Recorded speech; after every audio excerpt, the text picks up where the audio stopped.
안녕하십니까. 하나증권 리서치센터장 황승택입니다. 올해도 이제 2024년 하반기 전망에 대해서 말씀을 드릴 건데요. 사실은 잘 아시는 것처럼 올해 하반기 이슈들이 큰 것들이 굉장히 많습니다. 그래서 그 이슈들에 따라서 주식, 채권, 자본시장 변동성이 굉장히 커질 걸로 판단을 하고 있는데요. 우선 금리 인하 관련돼서 이제 금리 인하를 언제 할 것이고 또 몇 번을 할 것인가. 최근 점도표에서는 보수적으로 나오기도 했는데 실질적으로 또 시장의 컨센서스하고는 좀 다른 부분도 있기 때문에 이런 부분 간과하시면 안 될 걸로 보고 있고요. 거기에 또 금리 인하를 어떤 시점에서 하느냐. 그러니까 시기보다는 이제 질적인 부분을 또 들여다봐야 되는데요. 경기 침체가 우려가 돼서 한다든지 아니면은 연착륙이 예상이 되지만 보험성으로 금리 인하를 한다든지 이런 부분에 따라서도 자본시장의 영향이 다르게 나타날 걸로 보고 있고, 특히 이제 대선 같은 경우도 관세, 그다음에 재정 이런 부분에 이제 영향을 줄 걸로 보고 있기 때문에 하반기는 상당히 혼란스러운 6개월이 되지 않을까라고 예상을 하고 있습니다. 그래서 차근차근 변수에 따라서 어떻게 변하는지에 대한 대응만 잘 한다면 그래도 보수적으로 보더라도 어느 정도 좀 넘어갈 수 있지 않을까라고 판단을 하고 있고요. 오늘 발표 순서는 일단 글로벌 경제에 관련돼서 말씀을 드리고, 그 다음에 주식 시장에 대해서 말씀을 드릴 거고요. 그 다음에 이제 중국 관련된 부분들 간략하게 말씀을 드리고, 채권과 자산 배분, 그 다음에 마지막으로 ETF를 소개해 드리는 그런 시간을 갖도록 하겠습니다. 먼저 글로벌 경제에 대해서 말씀을 드리면은, 일단 잘 아시는 것처럼 이제 연준이 긴축 정책을 지속을 하고 있고, 최근에 이제 6월 달부터 테이퍼링을 하고 있긴 하지만, 일단 그동안 이제 금리 인상을 쭉 해왔고, 그 다음에 높은 금리를 유지를 하고 있는 상황입니다. 그래서 이런 부분들이 실물 경제에 굉장히 영향을 안 미칠 수가 없는 부분이고, 그 다음에 글로벌 경제도 영향을 많이 미치고 있는 상황입니다. 그래서 금리라든지 환율이라든지 주식이라든지 채권이라든지 거의 모든 부분에 영향을 미치고 있는 상황이고요. 그런데 이제 실질적으로 여러 가지 속을 들여다 보면은, 일단은 금리를 굉장히 빠른 속도로 유례가 없을 정도로 빠르게 인상을 했음에도 불구하고 실물 경제에 미치는 영향은 아주 공격적이진 않았다. 그래도 영향이 없지는 않았지만 공격적으로 이렇게 충격을 줄 정도로 영향을 미치지는 않았다라고 판단을 하고 있는 부분이고요. 이게 이제 어디서 확인이 되냐면은 은행들이 이제 거래하는 시중은행 금리하고 그 다음에 기준금리하고 변동성의 차이, 이런 부분을 보면 확인할 수 있는데요. 밑에 그림에서 보시는 것처럼 기준금리 같은 경우는 굉장히 가파르게 올라갔음에도 불구하고 이 다양한 이제 예금금리라든지 기금금리라든지 이런 여러 가지 금리들은 실질적으로 이제 완만하게 상승하는 모습을 보이면서 기준금리와의 괴리율이 굉장히 커졌습니다, 과거에. 그래서 이런 부분들 때문에 결국에는 이제 금리를 올리고 긴축을 한다라는 거는 소비를 제한시키고 물가를 잡겠다라는 부분에서 시작이 되는 부분인데, 시중금리가 예상보다 올라가지 않으면서 실제로 이제 원래 예상했던 수준의 긴축, 이제 소비 제한 이런 부분들, 그 다음에 그걸로 인한 물가 하락 이런 부분들은 아주 공격적으로 나타나지는 않았다, 완만하게 나타나고 있다라고 보시면 될 것 같고요. 특히 이제 금리 갭이 커질수록 그다음에 이제 저축 요인이 약화가 됩니다. 따라서 금리가 높지 않기 때문에 일반 고객들은 금리가 낮은데 굳이 저축을 할 이유가 없는 거죠. 그래서 여러 가지 이제 그런 부분들을 소비로 쓰다 보니 그런 부분들이 이제 물가랑도 연동이 되고 물가가 생각보다 덜 떨어지는 그런 부작용이 있었습니다.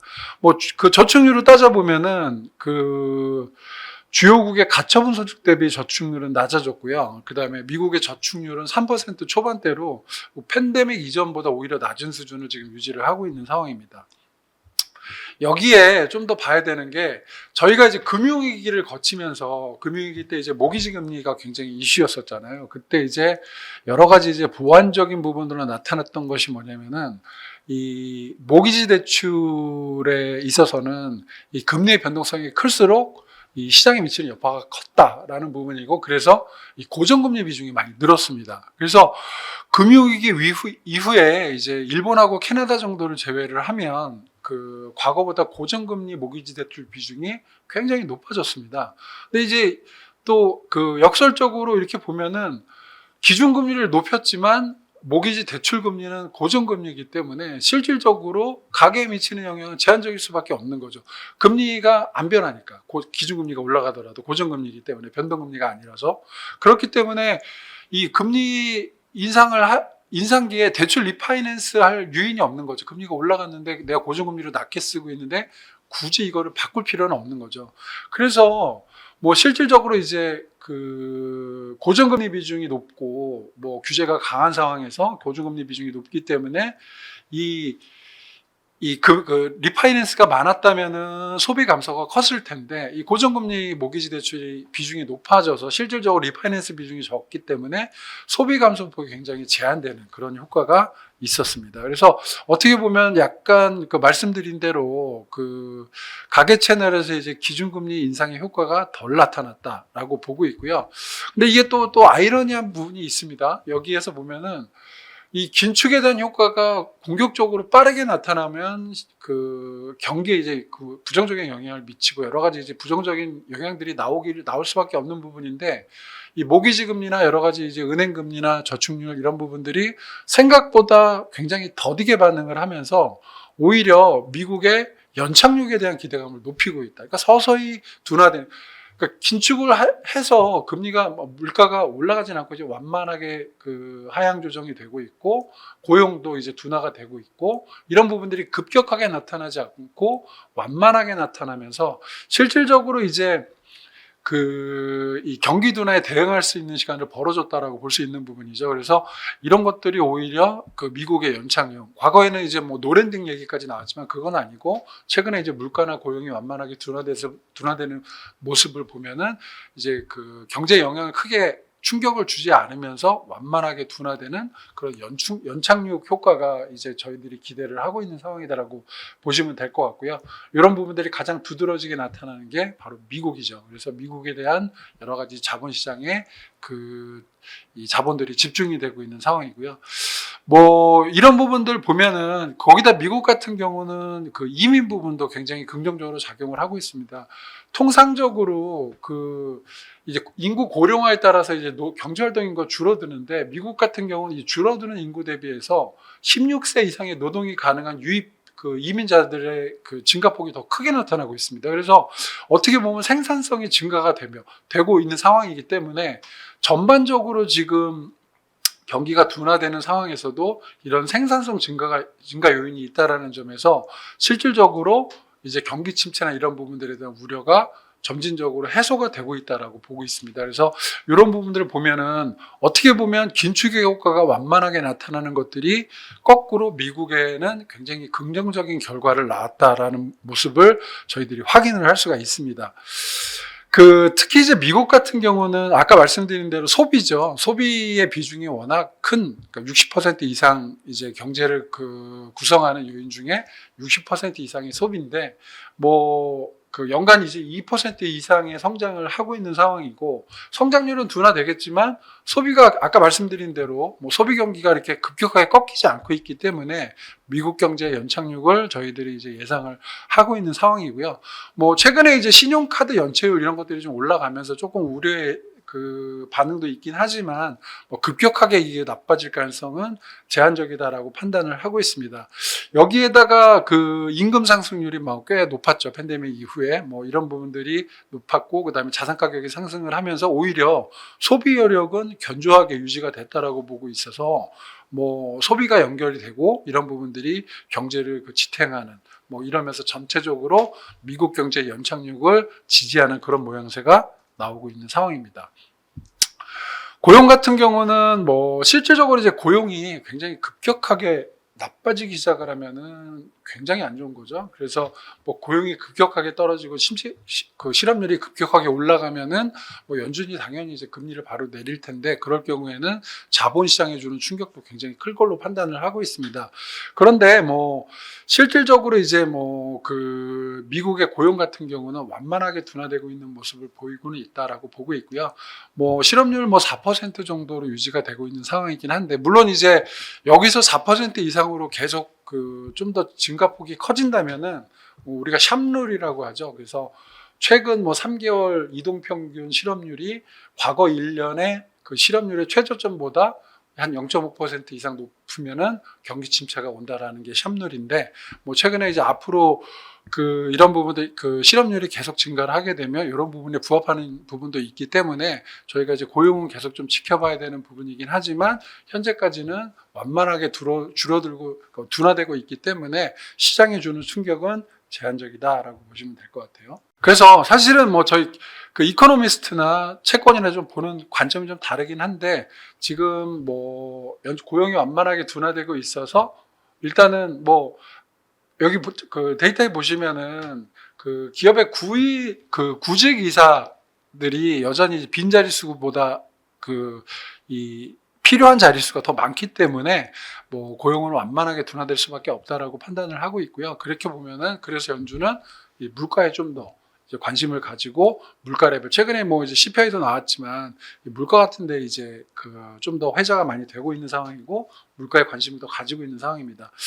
지금 뭐 이제 그럼에도 불구하고 그다음에 보면은 이 신규 일자리 관련된 부분들에 대한 것들은 계속 기업들의 구인 수요가 줄어들면서 신규 일자리가 줄어들고 있는 건 맞습니다. 그리고 그다음에 이제 이직에 대한 수요도 적어지고 있고, 왜냐면은 이제 일자리에 대한 경계감이 높아지고 있기 때문에 고용이 원만하게 둔화되고 있긴 하지만 그런 부분들이 임금 상승을 좀 제한을 하고 있는 부분입니다. 그래서 임금이 뭐 점진적으로 좀 안정이 된다면 물가에도 뭐 영향을 미칠 거고, 그래서 물가 같은 경우도 점진적으로 좀 하락하지 않을까, 완만하게 그렇게 예상을 하고 있는 상황이고요.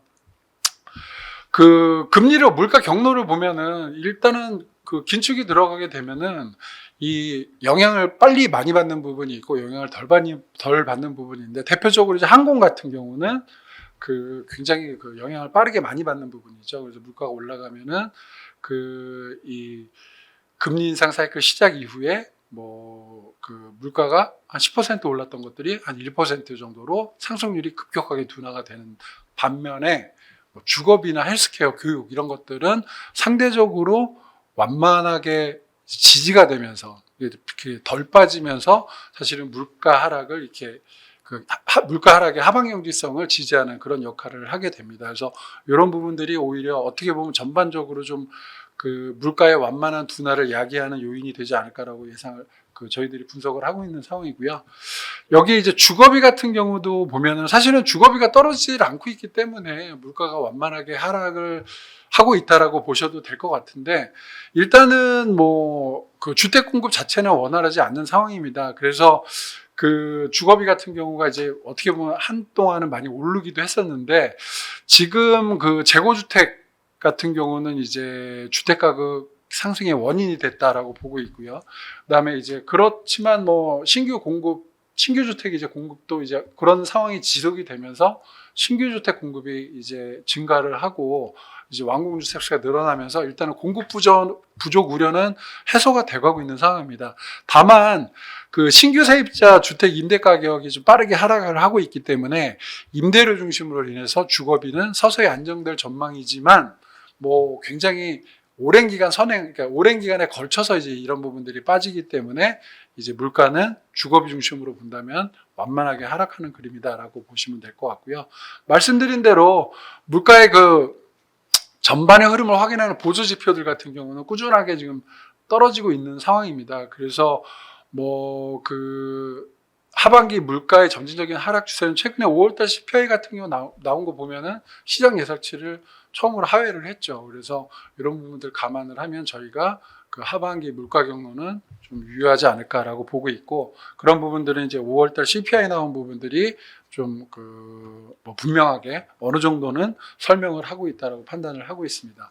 그래서 지금 물가하고 고용을 본다면은 뭐 물가도 뭐 주거비 포함해서 완만하게 하락할 가능성이 높고, 고용도 일단은 경제활동 인구들, 그러니까 사람들의 일자리에 대한 경계감이 높아지고 구인 수요도 점진적으로 줄어들고 있고, 아직은 많지만 그 기업구인 수요가 많지만 그런 것들을 감안을 하더라도 전반적으로 좀 고용 자체는 둔화될 가능성이 높다라고 보고 있기 때문에 지금 저희들이 보는 거는 이번에 5월달 6월 FOMC에서 점도표가 이제 한 번 인하 정도로 이게 매파적으로 좀 보이긴 했지만 이런 부분들이 실질적으로 보면은 5월달 CPI를 같은 날 나왔기 때문에 반영을 하지 않았다 이런 파월 의장의 어나운스도 있었고 노티스도 있었고요. 그래서 저희들 보면은 아직까지 하우스 뷰로는 올해 9월 달하고 12월 달에 금리는 두 차례 정도 인하할 가능성이 가장 높다라고 판단을 하고 있습니다. 그래서 지금 여기서 변수는 이제 아까 샵룰 얘기도 말씀을 드렸지만 고용 시장에 대한 그 변수가 좀 있을 걸로 보고 있고요. 고용이 지금처럼 완만하게 둔화가 된다면은 그 보험성으로 이제 금리 인하를 하면서 이제 시장 충격에 대응을 할 수가 있지만 고용이 급격하게 둔화가 되면 경기 침체에 대한 우려가 커지면서 생각보다 빠르게 금리 인하를 할 수가 있는 부분이기 때문에 이 부분은 상당히 자본시장에 부정적으로 좀 작용을 할 것이다 라고 판단을 하고 있습니다. 그게 고개 밑에 나오는 두 가지 시나리오다라고 보시면 될 것 같고요. 글로벌하게 보면은 아까 말씀드린 대로 미국이 가장 이상적인 모습을 그리고 있습니다. 그러면은 다른 나라들은 어떠냐? 유럽이나 다른 캐나다, 일본, 한국 이런 중앙은행들 같은 경우는 어떤 이제 스탠스를 가져가고 있느냐라고 보면은 이미 뱅크 오브 캐나다나 ECB 같은 경우는 6월 통화정책 회의에서 이미 금리를 내렸습니다. 그래서 미국하고 지금 다른 선진국들 간의 금리 차가 그러면 확대가 되겠죠. 미국은 안 내리고 유럽이나 캐나다는 내렸으니까. 그러면 결국에는 이런 부분들은 이제 외환시장에 영향을 주죠. 그래서 달러 강세, 환율이 올라가는 그런 영향을 줄 수밖에 없는 부분이고요. 이런 일들이 왜 발생을 했냐라고 보면은 일단 유럽하고 미국은 이 체급이 다르다, 체력이 다르다라고 보고 있습니다. 미국 같은 경우는 소비가 견조하게 지지가 되면서 물가와 고용이 완만하게 둔화되면서 연착륙이 가능할 것이다라는 기대를 한 몸에 받고 있는 반면에 유럽 같은 경우는 노동 생산성 자체가 2021년 4분기부터 굉장히 안 좋았습니다. 꾸준하게 지금 떨어져 있는 상황이고요. 지금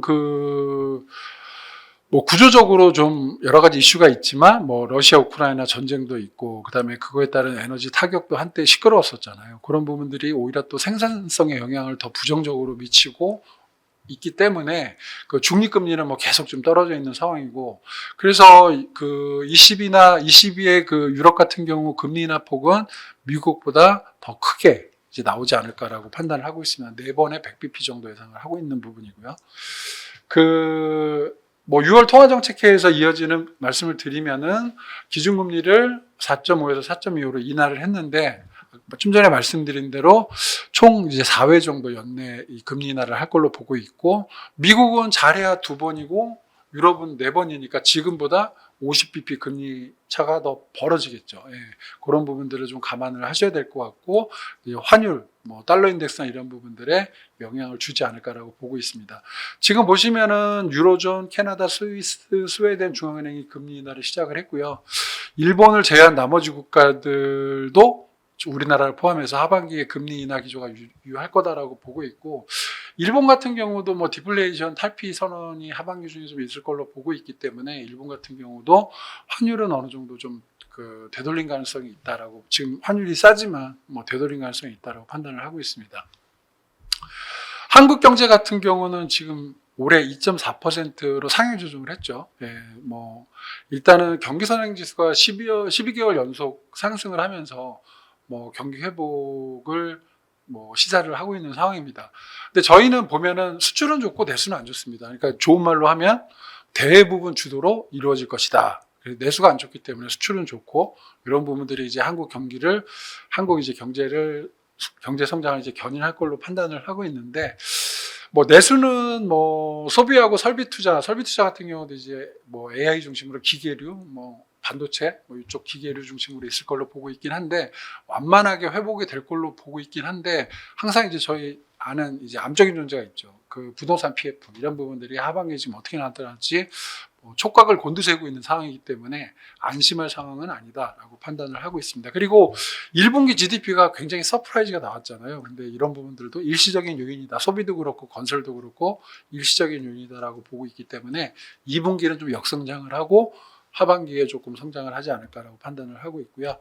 지금 보시면은 아까 대외 부문 주도로 성장을 할 것이다라는 게 수출 얘기죠. 수출 같은 경우 당연히 이제 반도체입니다. IT 중심으로 이제 수출이 그 경제를 견인하고 있다. 현재도 그러고 있고 앞으로도 더 그럴 것이다라고 보고 있는데 뭐 한국 수출 내 반도체가 차지하는 비중이 20%입니다. 그래서 지금 계속 높아지고 있는 상황이기 때문에 뭐 이런 부분들은 좀 그 역시 이제 내수해보기 부진한 부분들을 어느 정도 덮고 가긴 하겠지만 뭐 일단은 대외 부분이 공격적으로 이제 그 한국 경제 성장을 이끌 것이다라고 보고 있는 상황이고 여기서 중요한 게 저희가 과거에 늘 봤던 것처럼 중국이 이제 회복이 되느냐 마느냐 이런 부분들이 중요하긴 한데 다행스러운 거는 중국이 장기간 이제 그 침체에 빠져들면서 저희 뭐 그 수출 이제 대상 국가들을 굉장히 많이 다변화했죠. 그래서 대미 수출 규모가 지금 대중 수출 규모를 넘어선 상황입니다. 그래서 중국의 영향력은 다소 약화돼서 중국이 생각보다 뭐 성장을 덜 하더라도 저희가 얻어맞는 충격은 좀 덜하다라고 보시면 될 것 같습니다. 환율은 아까 말씀드린 대로 그 미 연준의 금리 인하 관련된 부분들이 이제 맥스 2번 정도 현재 컨센서스 상으로는 그 점도표에서는 한 번, 그 다음에 저희들 통상적으로 시장의 컨센서스는 9월, 12월 2번 정도 예상을 하고 있기 때문에 지금 그 아까 말씀드린 대로 유로존이나 이런 데들 4번 하고 그래서 금리 차가 더 벌어질 걸로 보고 있기 때문에 미 달러 강세 흐름이 계속될 거다라고 판단을 하고 있고요. 그 실질적으로 국내가 수출이 잘 되기 때문에 달러를 많이 벌어와서 환율에 좀 도움이 될 거냐라고 본다면 도움이 안 되지는 않겠지만 그 환시에 미치는 영향력은 크지 않다라고 보고 있습니다. 오히려 그것보다는 아까 말한 달러 인덱스나 뭐 미국과 유럽 간의 금리 차 때 발생하는 달러 강세 이런 부분에 더 영향을 받을 걸로 보고 있기 때문에 오히려 하반기에는 환율이 조금 올라갈 가능성이 있다라고 보고 있습니다. 이 부분이 사실은 시장에서 생각하는 시장에서 이제 얘기를 들 때 가장 놀라는 부분 중에 하나인데요. 뭐 상반기 대비해서 하반기 환율은 조금은 올라갈 가능성이 있다. 이런 부분들은 이제 금리 차가 확대되면서 연준이 금리를 인하를 보수적으로 하고 나머지 여타 국가들이 금리 인하를 좀 강하게 하면서 그 기준금리 차가 벌어지면서 이제 달러의 강세가 이어지면서 환율은 올라갈 가능성이 있다 정도로 이해하시면 될 걸로 보고 있습니다. 예, 여기까지가 이제 그 경제 관련돼서 이제 말씀을 드린 부분이고요. 그 다음은 이제 주식 관련돼서 말씀을 드리도록 하겠습니다. 주식시장, 글로벌 주식시장 관련돼서 말씀을 드릴 건데 뭐 시나리오가 많습니다. 예, 주식시장에 미치는 변수는 뭐 직접적으로 다 영향을 미치죠. 금리를 인하할 거냐, 동결할 거냐, 인하하면 몇 번 인하할 거냐, 중국은 살아날 거냐, 아니면 또 대선에 미국 대선에서 누가 대통령이 될 것인가 이런 부분에 죄다 영향을 받는 게 이제 주식시장이고요. 그래서 여러 가지 시나리오별로 분석할 필요가 있다라고 보고 있고 일단 가장 영향을 크게 주는 부분들은 뭐 금리죠. 예, 금리 인하. 그래서 기준금리를 동결할 거냐, 뭐 인하할 거냐.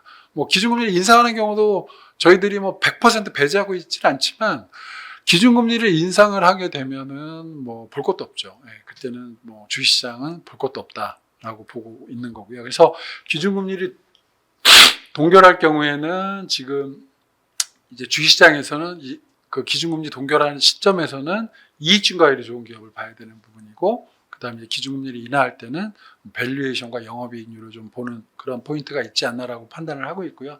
당연히 이제 기준금리가 동결되는 것보다는 기준금리를 인하하는 게 주식시장에는 조금 더 좋다라고 보고 있는 거고 그래서 각 지수들의 고점도 기준금리 동결보다는 기준금리 인하했을 때 좀 더 높게 보고 있는 상황입니다. 그래서 S&P 같은 경우, S&P 500 같은 경우는 기준금리 동결할 때 5,650, 지금 5,400대죠. 얼마 안 남았고요. 근데 기준금리를 인하할 때는 5,800까지도 보고 있고, 그 다음에 코스피 같은 경우도 2,950 동결할 때는, 그 다음에 기준금리 인하를 하게 되고, 완만하게 인하를 한다면은 3,100까지도 저희가 지금 바라보고 있는 상황입니다. 그래서 이런 부분들은 시나리오별로 이제 분석한 부분을 보고 적용하는 게 맞지 않나라고 보고 있고요. 먼저 이제 연준이 기준금리를 동결하는 경우에 대해서 말씀을 드리면, 이제 아까 말씀드린 대로 연준이 기준금리를 동결하면 주가 수익률은 이익 증가, 이익이 늘어나는 기업들 중심으로 나올 것이다라고 판단을 하고 있고요. 기준금리를 동결할 경우에는 이제 10년물 국채금리도 4%에서 4% 지금 뭐 4.3 뭐 이렇게 보고 있는데 5%까지도 일단은 좀 고금리를 유지를 할 걸로 판단을 하고 있고, 이럴 때 이제 말씀드린 대로 이익 증가율이 주가 수익률을 결정을 할 거다라고 판단을 하고 있는데, 지금 이런 시나리오에서는 뭐 전반기 대비해서 이제 얼마나 플러스가 됐냐, 그다음에 이게 이제 10년물 국채금리 관련된 부분들도 같이 좀 고려를 해야 되지 않을까라고 판단을 하고 있습니다. 그래서 지금 2024년 하반기 S&P 500의 EPS 증가율이 10.2% 정도 보고 있고요. 상반기는 4% 정도였고, 4분기 이제 10년물 국채금리 컨센서스가 4.2%, 상반기는 4.7%. 그러니까 뭐 EPS 증가율이 이제 국채금리보다 당연히 높으니까 주식 수익률은 긍정적으로 보는 부분이고요. 이게 이제 갭이 클수록 주식 수익률이 커지는 그런 그림이고요. 저희들이 봤을 때 EPS 증가율 이제 하반기 이제 S&P 500 기준으로 EPS 증가율 10.2%에 10년물 국채금리 컨센서스 4.2%를 적용해서 이제 금리 차가 그러면은 이익 증가율하고 금리하고 차이가 한 6% 정도 나죠. 그래서 이랬을 때, 요 정도 레벨이었을 때 이제 이 수익률이 얼마나 될 것인가라는 부분들을 보면은 최고 한 12% 정도까지, 그러니까 이익 증가율과 국채금리, 10년물 국채금리의 차이가 5%에서 10% 미만 정도 레벨을 형성을 했을 때 주가 수익률은 최고 12% 정도까지 나타났다라고 보고 있는 상황이고요. 뭐 이거를 이제 종가, 이 저점에서 4월 종가 이제 5,040에 적용을 하면 이제 S&P 고점은 이제 5,650포인트가 되지 않을까라고 예상을 하고 있는 상황입니다. 근데 여기에 일단은 시중 금리가 10년물 금리가 5%를 넘어가게 되면 또 조정하는 부분도 금리가 너무 올라가게 되면서 이제 조정폭도 좀 봐야 되는 부분이고요. 그것들은 조정폭은 뭐 일시적으로 한 10% 정도까지는 저희들이 예상을 하고 있는 상황입니다. 코스피 수익률 같은 경우는 사실은 코스피는 뭐 영업이익 증가율 굉장히 높게 나오죠. 반도체가 워낙 안 좋았다 좋았기 때문에 12월 달에 상반기보다 하반기 좀 증가율 자체는 낮아질 거로 보고 있는데, 지금 이런 부분들 보면은 24년에 코스피 영업이익 전망치는 이제 263조 원, 반도체를 빼면 205조 원 정도 보고 있고, 내년에는 한 319조 원 정도 예상을 하고 있습니다. 그래서 연준이 이제 기준금리를 동결할 때 하반기 코스피 고점은 2,950 정도로 판단을 하고 있는데요. 지금 일반적으로 이제 영업이익은 연초 대비해서 연말까지 연초 이만큼 올려놓고 이제 그 다음에 좀 하향 조정을 하게 되죠. 그래서 평균 한 7% 정도 하향 조정을 하는데, 요거를 적용해 보면 2024년 12월 기준으로 이제 코스피 12개월 영업이익 증가율을 한 13% 정도까지 떨어진다라고 보시면 될 것 같고요.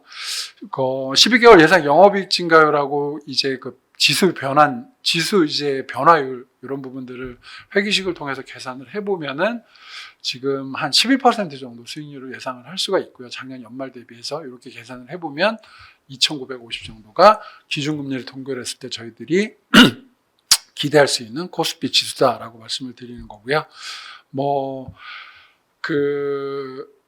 여기서 이제 10년물 국채금리가 아까 말씀드린 대로 이제 어떤 종목이 좋으냐 보면은 이제 퀄리티 종목, 퀄리티 지수 이런 부분들 얘기를 하는데, 퀄리티라는 건 기본적으로 ROE가 높고 그 다음에 프리 캐시플로우 비율이 높고, 그러니까 EPS 대비해서 프리 캐시 비율이 높고 부채 비율이 낮은 그런 기업들을 말하는 건데요. 그러니까 이런 기업들이 딱 보면은 ROE가 높고 그 다음에 현금 흐름이 좋고 부채가 낮은 거는 경기가 좀 아주 낙관적이지 않을 때 좀 기초 체력이 좋은 종목들이다라고 저희 딱 봐도 이제 알 수 있는 부분이고, 이런 것들이 보면은 상대적으로 이제 보시면 퀄리티 같은 경우는 여기 들어있는 기업들 같은 경우는 상대적으로 ROE도 높고 밑에 그림에 프리 캐시플로우도 높고 부채 비율은 낮고 이렇게 나오는 부분이고요. 뭐 미국 같은 경우 하이 퀄리티 대표적으로 뭐 당연히 이제 반도체 쪽이 들어가고 보험, 그 다음에 제약바이오, 미디어 이런 데까지 이제 보시면 될 것 같아요. 그래서 2024년 대비 ROE가 이제 전년 대비 높고 상승을 하고, 그 다음에 프리 캐시 플로우 비율도 높고 높고, 그러니까 ROE는 올라가고 프리캐시 비율이 높고 그다음에 부채 비율은 떨어지는 그런 업종을 선택해 보면은 요 중에서도 반도체 장비, 보험, 그다음에 뭐 개인용품, 제약바이오, 미디어 이런 종목들이 이런 섹터들이 선택을 받지 않을까라고 보고 있습니다. 국내 같은 경우는 뭐 보시면 반도체라든지 조선, 헬스케어, IT 하드웨어, 은행, 뭐 여기 이제 밸류업 같은 경우도 좀 감안을 하셔야 될 걸로 보고 있고요. 이런 종목들이 피킹이 된다라고 보고 있고요. 우리가 이제 가장 본격적으로 바라보는 이제 연준이 기준금리를 인하했을 때 일단은 이제 주식시장은 어떻게 될 것이냐라고 보면은 두 가지로 봐야 돼요. 아까 말씀드린 것처럼 경기가 갑자기 나빠져서 그러니까 뭐 고용이 확 꺾여서 이제 뭐 실업률이 왕창 올라가고 이러면서 이제 경기 침체에 대한 우려가 확 부각이 됐기 때문에 금리를 인하할 거냐, 아니면은 완만하게 연착륙이 기대되지만 금리는 꾸준히, 그러니까 물가와 고용이 꾸준히 둔화되는 그림이기 때문에 여기서 이제 보험성으로 금리를 한번 인하해 주는 게 이제 이 연착륙에 도움이 되겠다 해서 금리를 내릴 것이냐, 이런 두 가지 시나리오를 좀 분리해서 볼 필요가 있습니다. 첫 번째 경우에는 이제 연착륙을 하는 과정에서 보험성으로 우리가 금리를 인하한다. 그러니까 이제 경기 확장 국면에서 보험성으로 금리를 인하하는 경우에는 한 3번 정도까지 인하를 해도 지수에 뭐 영향은 별로 없었습니다. 오히려 이제 주식시장은 뭐 좋았겠죠. 근데 이 테이블에 보시면은 4번째는 좀 충격이 있었어요. 과거 트랙 레코드를 따져보면은 4번째는 뭐 2007년 8년 같은 경우 4번째는 14.4%, 그 다음에 19년도, 20년도에는 12% 정도 조정이 있었다라고 보시면 될 것 같고요. 지금 아까 이제 10년물 국채 금리가 4%, 5%까지 이제 금리 기준금리를 내리지 않을 경우에 이제 예상을 했었는데, 이제 기준금리를 내리게 된다면 10년물 국채 금리는 뭐 3에서 4% 정도까지 뭐 꾸준히 내려갈 거다. 그러니까 이제 과거의 이제 데이터를 보면은 연준이 기준금리를 한 3회 정도 인하를 하면 10년물 국채금리하고 기준금리 차가 이제 거꾸로 마이너스 60에서 80% 정도 보고 있는 부분이고요. 지금 5.5%에서 3번 내리면 4.75가 되고, 거기 이제 10년물 국채금리가 마이너스 60에서 80bp 정도 차이가 난다고 보면은 3.9에서 4.1 정도로 낮아질 수 있다라고 판단을 하고 있는 부분입니다.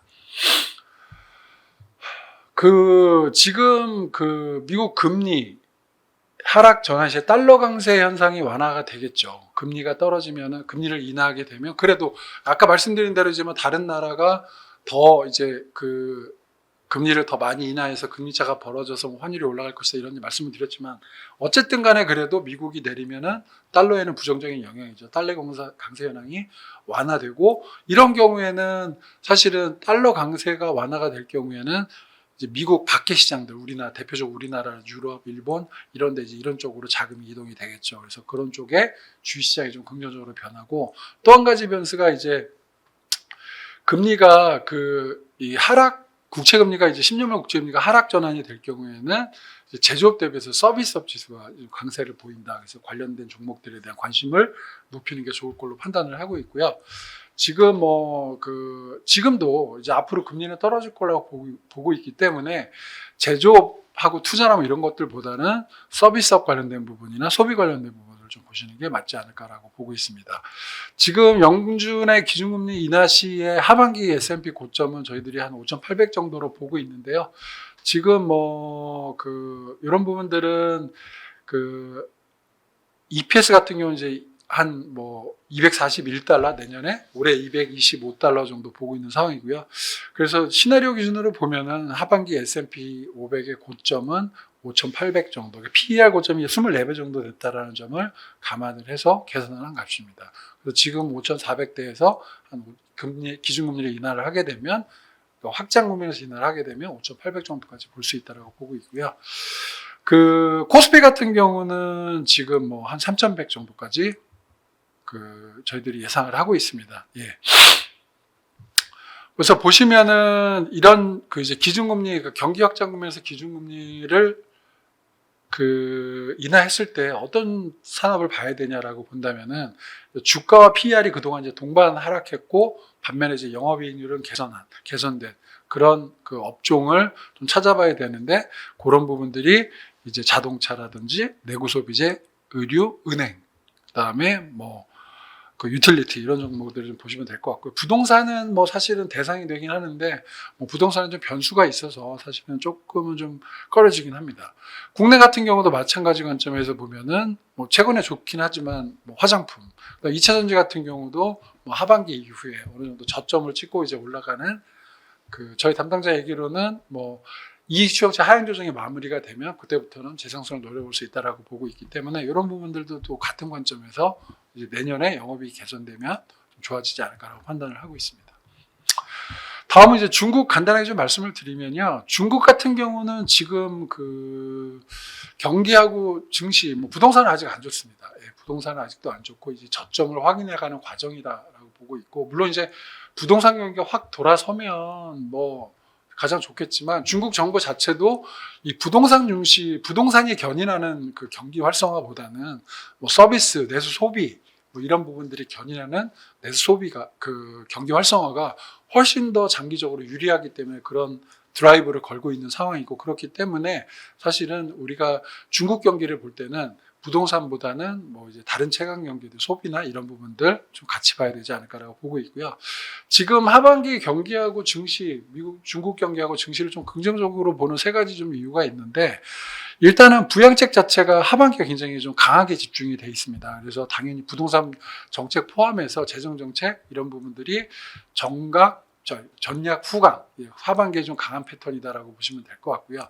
그다음에 수출 경기도 어느 정도 저점을 찍고 회복이 되고 있는 상황이고, 부동산 충격은 이제 갈 때까지 갔다 저점을 좀 찍고 1선, 2선 도시 중심으로 조금 좀 회복되는 그런 그림이다라고 보시면 될 것 같아요. 그래서 그런 것들이 일단은 중국 경기에 대한 가능성. 지금은 그래도 뭐 시장에서는 아직도 중국에 대해서 굉장히 회의적으로 말씀하시는 분들이 많은데, 이런 것들을 뜯어보면은 사실은 뭐 생각보다 나쁘지 않을 것 같다.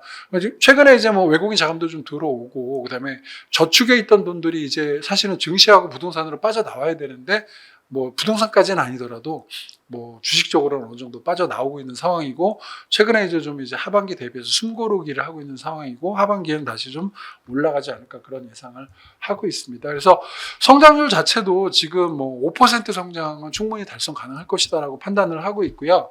지금 컨센서스는 4.5에서 4.8로 상향 조정이 됐습니다. 성장률이. 그래서 이제 어느 정도 팬데믹 후유증에서는 좀 벗어나지 않았나라고 판단을 하고 있고요.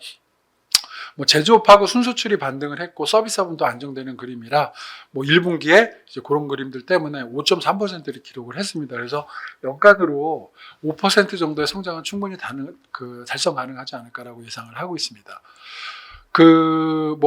당연히 이제 그동안은 금리가 내려가고, 그 다음에 이제 뭐 굉장히 뭐 저축률이 올라가고 이러면서 이제 채권이 많이 올라갔죠. 중국 같은 경우도 주식보다는 채권이었는데, 이런 부분들이 이제 어느 정도 중국 경기 물가, 뭐 ROE 저점 이런 것들이 이제 반등 국면에 들어가면서 이제 채권하고의 괴리율은 갭은 좀 축소가 되지 않을까라고 판단을 하고 있고요.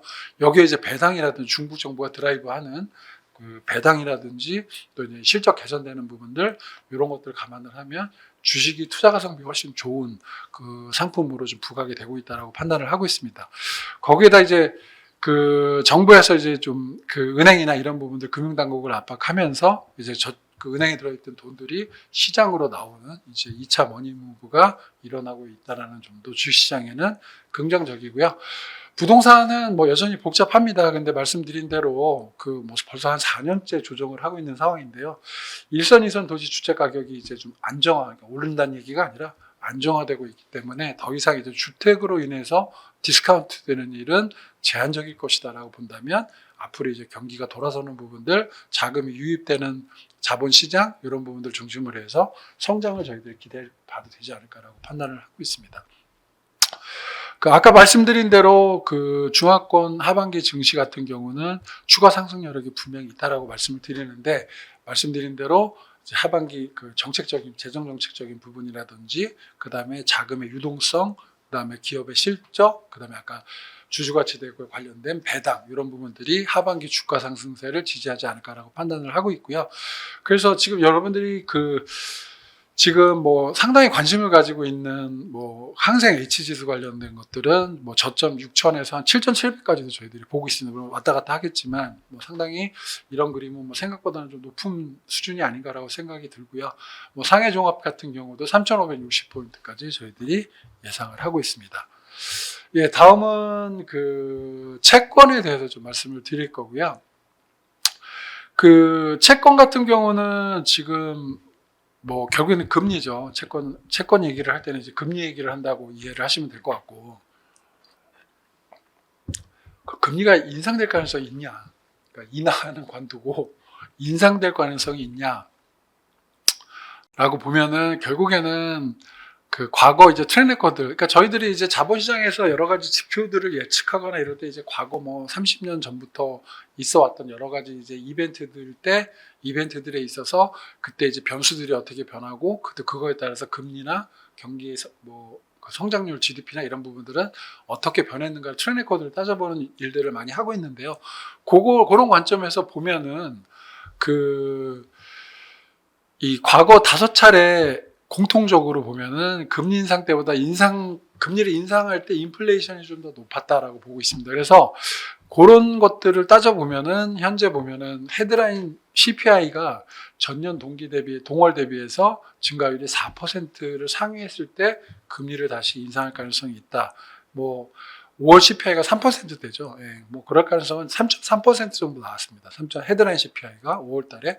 이게 4% 이상이 되면은 금리를 다시 올릴 가능성이 있다라고 보시면 될 것 같은데, 밑에 그래프 보시면 아시지만 뭐 아까 모두에 말씀드린 것처럼 이 물가라든지 고용이라든지 완만하게 둔화되고 있는 상황에서 다시 CPI가 4%를 넘어가는 그림은 저희가 상상할 수가 없다라고 보고 있기 때문에 금리 인상 가능성은 제한적이다라고 보고 있고요. 그러면 이제 금리 인하에 대해서 우리가 고민을 해봐야 되는데, 이 과거에는 보면은 ISM 제조업 지수가 뭐 평균 10개월 정도 전월 대비 하락을 하게 되면 연준이 이제 금리를 뭐 계속 내렸습니다. 근데 지금 이번 사이클에서 보면은 ISM 제조업 지수 같은 경우는 이거 안 맞아요. 예. 내려도 금리는 금리가 이제 제조업 지수가 떨어졌는데도 불구하고 전월비 떨어졌는데도 불구하고 금리를 올리거나 유지를 해왔단 말이에요. 그래서 과거의 트랙 레코드와 좀 다르면, 그러면 저희들이 어떻게 금리를 예측할 것인가라고 본다면 ISM 제조업 지수하고 서비스업 지수를 같이 봐야 되는 부분이죠. 그래서 금리를 인하하는 조건은 서비스업 지수가 전월 대비 떨어지거나 아니면 제조업 지수 더하기 서비스업 합산 지수가 두 달 연속 하락하거나 이럴 때 금리를 인하할 가능성이 크다라고 판단을 하고 있습니다. 근데 최근에 보면 5월 달에 보면 ISM 제조업 지수하고 서비스업 합산 지수는 전월 대비해서 올라왔습니다. 예, 올라왔기 때문에 금리 인하 조건에 부합하지 않아서 일단 이런 부분들을 참고해서 보시면 재밌을 것 같아요. 그 다음에 이제 임금 소득인데, 또 이 금리 인하 관련된 부분들이 물가 관련돼서 임금 소득인데, 소비와 물가와 여러 가지 이제 고용과 이런 부분들 총체적으로 좀 볼 수 있는 부분들이 총임금 소득인데, 총임금 소득은 뭐냐면 주간 임금에다가 그다음에 주간 근로시간에다가 비농업 고용자 수를 다 곱한 값입니다. 그래서 이게 이제 총임금 소득이 이 전월비에 역성장할 때 금리 인하를 내릴 요인이 있다라고 보는데, 왼쪽 그림 보시면은 2023년 6월부터 그림인데 한 번도 마이너스로 간 적은 없어요. 예.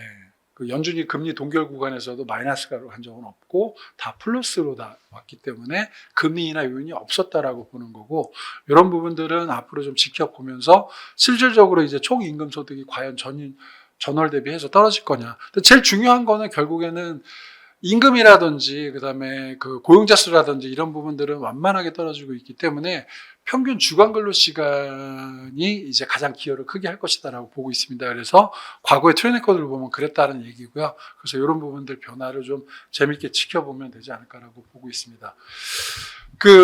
금리도 아까 사실은 반복되는 얘기일 수도 있는데 물가하고 고용 얘기를 안 할 수가 없고요. 지금 월러위사라는 사람이 이제 이 구인율과 실업률과의 상관관계를 베버리지 곡선이라는 걸로 밝혀서 굉장히 유명해지신 분인데, 지금 구인율이 떨어지는데도 실업률이 안 올라가는 이런 일이 발생을 하고 있다라고 보고 있는 거고, 요게 이제 컴팩스라고 하는데, 볼록성이라고 하는데, 이게 이제 채권에도 이런 말을 쓰고 부동산에서도 이런 말을 씁니다. 그래서 어디 찾아봤더니 이제 자산 가격이 높은 그 상품이 금리 변동성이 있을 때 오히려 자산 가치 상승폭이 더 크다라고 보는 거고요.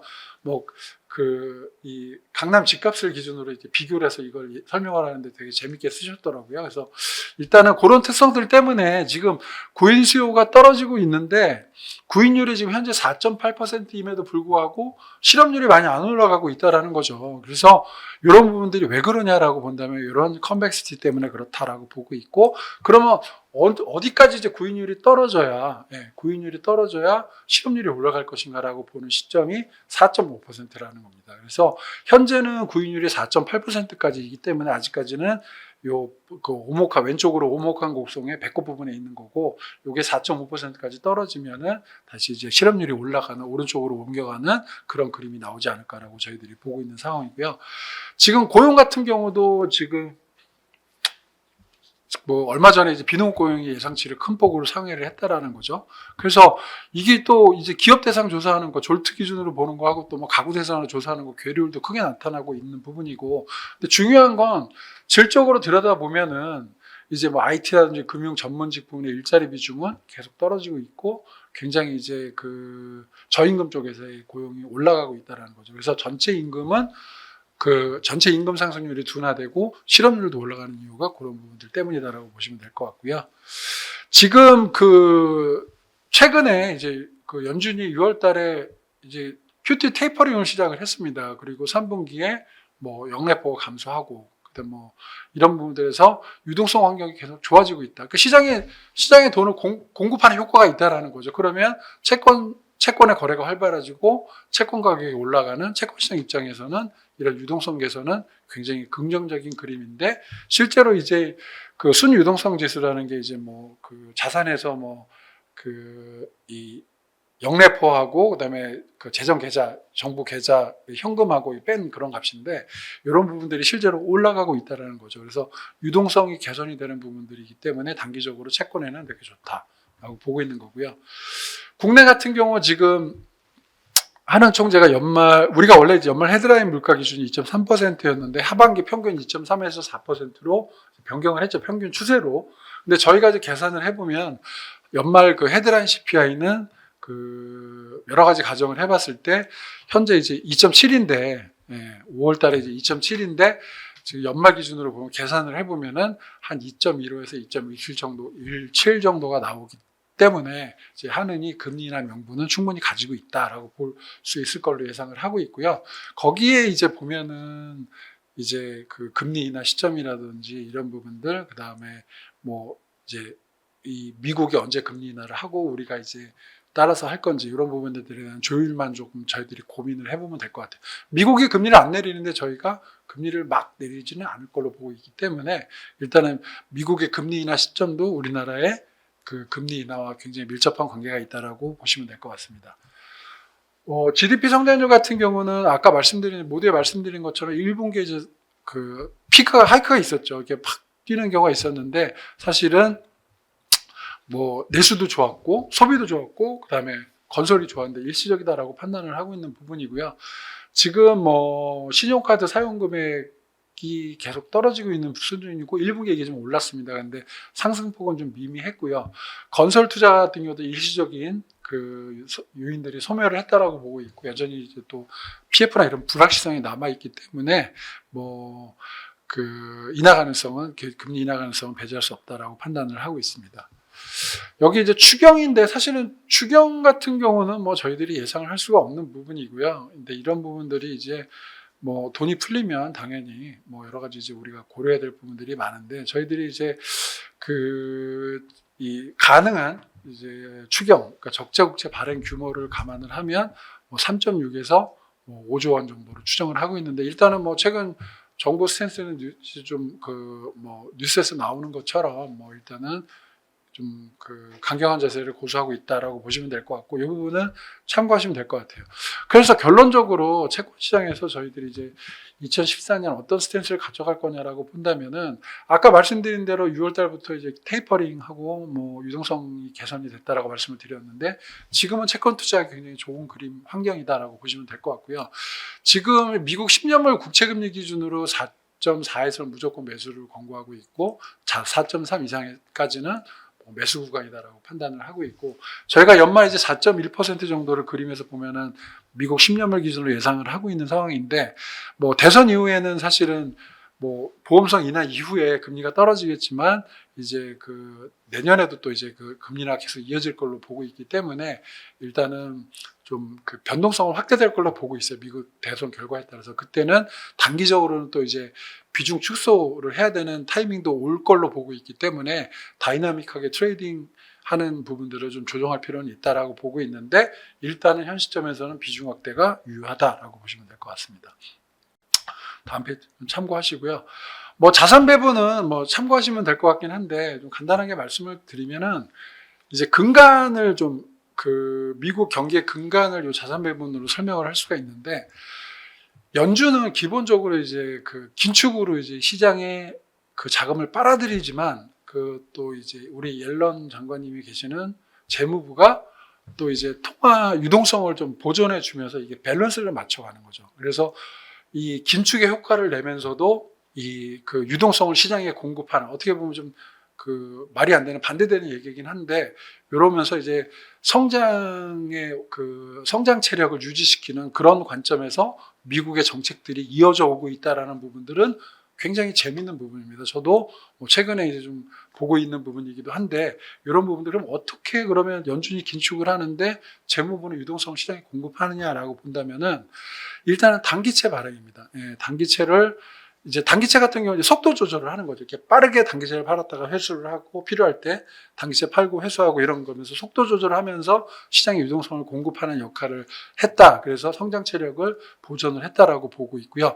뭐 예를 들어서 또 아까 재무부 이제 TJ, 그 재무부가 갖고 있는 현금, 이제 이런 부분들도 이제 필요할 때 방출을 하고, 이런 부분들, 이런 것들이 이제 그 재무부가 그 연준의 긴축 시에 이제 다양한 상황에 접근을 하면서 이제 유동성을 공급하는 형태로 나타났다고 보고 있습니다. 뭐 앞으로도 이런 기조는 변하지 않을 걸로 보고 있어요. 그래서 그 뭐 대선이 있는 해에 뭐 리세션에 대한 우려가 크지를 않으면은, 뭐 자금은 당연히 자금 유입이 늘어나고, 뭐 일정 정도로 이제 시장은 좋다라는 얘기죠. 자산 성과가 안정적이라는 얘기는 뭐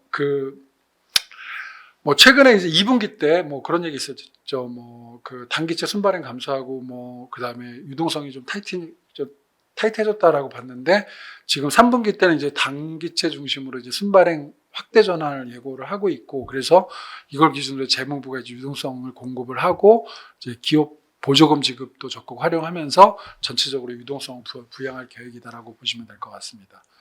그래서 주식은 뭐 2분기 이제 지금 2분기, 3분기 거쳐가면서 비중 확대하고 3분기 때 이제 좋은 그림이 나올 걸로 판단을 하고 있고요. 이 채권 같은 경우는 뭐 중장기채 좀 매수하면서 이자 수익에 대한 기대를 좀 가져가면서, 장기적으로는 이제 그 장단기 금리차가 커지는 부분들, 금리가 내려가면서 장단기 금리차 커지는 커브 스티프닝을 고려한 이제 투자 전략이 필요하다라고 판단을 하고 있습니다. 예, 마지막으로 이제 ETF나 이런 부분들은 저희가 이제 추천 ETF를 이제 좀 골라왔고요. 순차적으로 이런 퀄리티부터 시작을 해서 이제 신흥국까지 저희가 추천할 만한 ETF를 테이블로 정리를 했습니다. 이 부분은 자료 참고하시면 좋을 것 같습니다. 예, 긴 시간 들어주셔서 감사하고요. 이상으로 마치겠습니다. 고맙습니다.